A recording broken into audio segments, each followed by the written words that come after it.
Setelah memikirkan dengan jelas tentang prioritasnya, Jia Luo langsung mengubah ekspresinya, memberi isyarat kepada bawahannya untuk menyajikan anggur Feng Tianxing, memutar matanya, dan berkata, "Sebenarnya, aku ragu tentang pelatihan pasukan iblis. Aku mengirim seseorang untuk bertanya padamu. Kurasa bawahanku melakukan kesalahan. Nasek Kang Bai, apakah kamu salah paham? Aku hanya ingin kamu menelepon Feng Tianxing kembali." Sebagai murid paling setia Feng Tianxing, Nasir Kang Yu secara alami mengangguk berulang kali, dan dengan cepat bangkit untuk meminta maaf kepada Feng Tianxing. "Maafkan saya Tuan Zhen Wumojun." Pada saat itu, Yang Mulia Jia Luo berkata bahwa jika Anda ada di sini, Anda pasti dapat menyelesaikan keraguan ini. Jika Anda memiliki kesempatan, Anda akan ditangkap. Saya bodoh dan salah paham. Saya harap Anda akan memaafkan saya. Nasir Kang Yu dan Jia Luo bernyanyi bersama, langsung menyelesaikan masalah terbesar. Mereka tidak mengakui sekarang bahwa mereka memaksa Feng Tianxing untuk kembali. Feng Tianxing mencibir. "Apakah kamu yakin ingin keluar untuk memblokir senjata?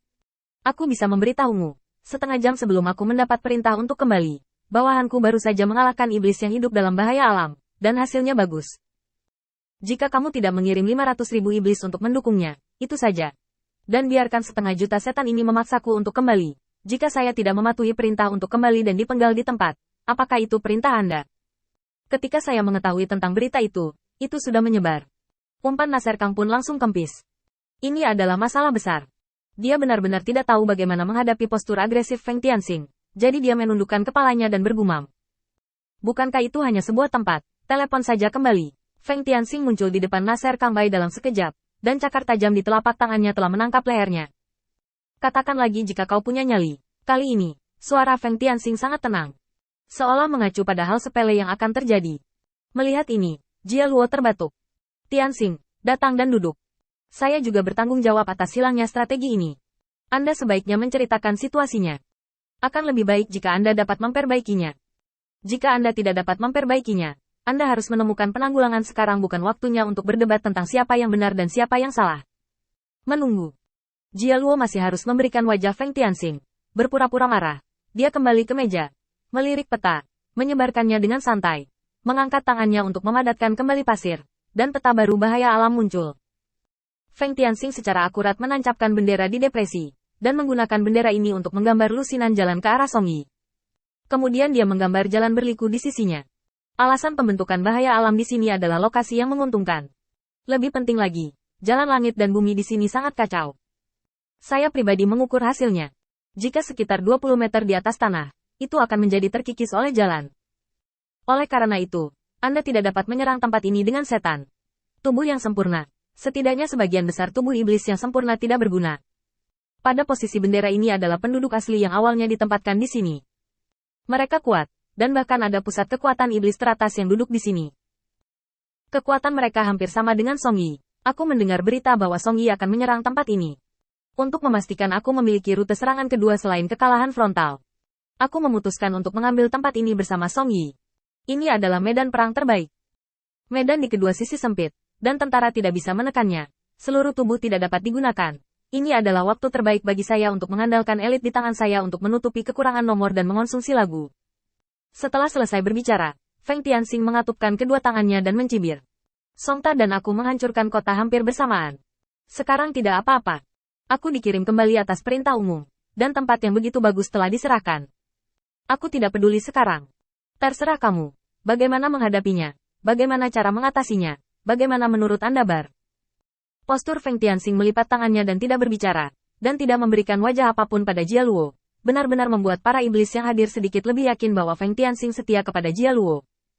Di medan perang yang begitu penting, kesempatan pertempuran yang begitu penting, jika Jia Luo tidak mengirim 500.000 pasukan setan untuk mencarinya, bagaimana Feng Tianxing bisa menyerah begitu saja?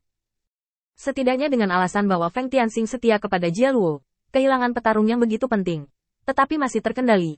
Tidak mengutuk Jia Luo sudah merupakan tanda kesetiaan. Kali ini, Jia Luo juga sedikit malu. Terakhir kali Ming Guangwu dikirim untuk berperang. Karena berbagai larangannya terhadap Ming Guangwu, dia kehilangan kesempatan untuk bertarung, dan akhirnya gagal mengepung dan menekan Songyi. Sekarang karena keraguannya tentang Feng Tianxing, dia sekali lagi kehilangan kesempatan bagus. Ming Guangwu baik-baik saja saat itu, dan perilakunya di Jia Luo bisa dimengerti. Bagaimanapun, Ming Guangwu telah menyatakan posisinya sekarang. Dia adalah ras manusia dengan ras yang berbeda. Masuk akal untuk sedikit curiga. Tetapi ketika giliran Feng Tianxing, penjelasan ini tidak akan berhasil. Semua iblis melihatnya. Feng Tianxing setia. Dia pergi kemanapun dia diminta pergi. Dan dia tidak pernah mengeluh. Bahkan jika itu adalah pengaturan untuk meninggalkan pusat kekuatan, dia tidak mengatakan sepatah kata pun. Yang lain patuh. Yang lain masuk akal.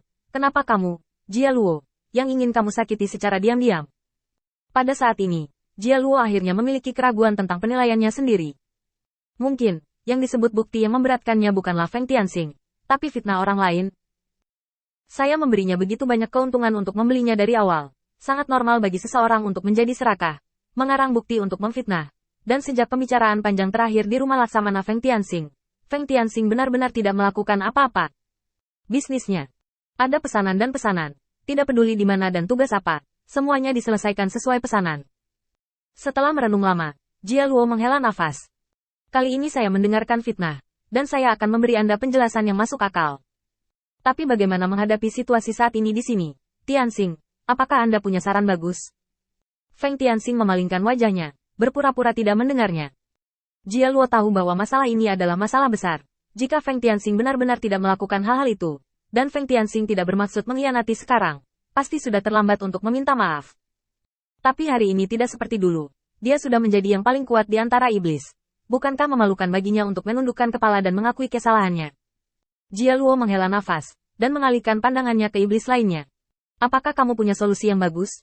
Para iblis yang hadir menundukkan kepala mereka. Bagaimana cara mengatasi masalah ini? Jelas bahwa tempat ini mudah dipertahankan dan sulit diserang. Belum lagi lokasi yang menguntungkan di sisi Songyi. Dia memiliki banyak jalan untuk mentransfer tentara iblis untuk dikonsumsi. Dan hanya ada satu jalan di sisi mereka. Tidak ada bandingannya. Sama sekali. Yang terpenting kota di tempat ini sudah hilang sekarang, dibatasi dan dipertahankan, dan masih ada keunggulan dalam jumlah. Itu tidak akan menghabiskan banyak uang dan tidak mungkin untuk meratakannya. Tapi sekarang kekuatan utama Jia Luo harus dikonsentrasikan untuk mengatasi kehampaan dan mendapatkan prestise dan ketenaran. Jelas bukan langkah bijak untuk menghabiskannya dalam perang saudara terlebih dahulu. Terus terang, seorang wanita pintar tidak bisa memasak tanpa nasi. Tidak peduli berapa banyak trik dan strategi yang ada. Tanpa penerapan tentara iblis, semuanya tidak masuk akal. Ini jalan buntu sama sekali. Tidak ada solusi. Melihat semua orang diam, Jia Luo menghela nafas dan berkata dengan tulus. Tianxing, aku tahu kamu masih punya jalan. Jadi jangan sembunyikan, dan bantu aku sekali.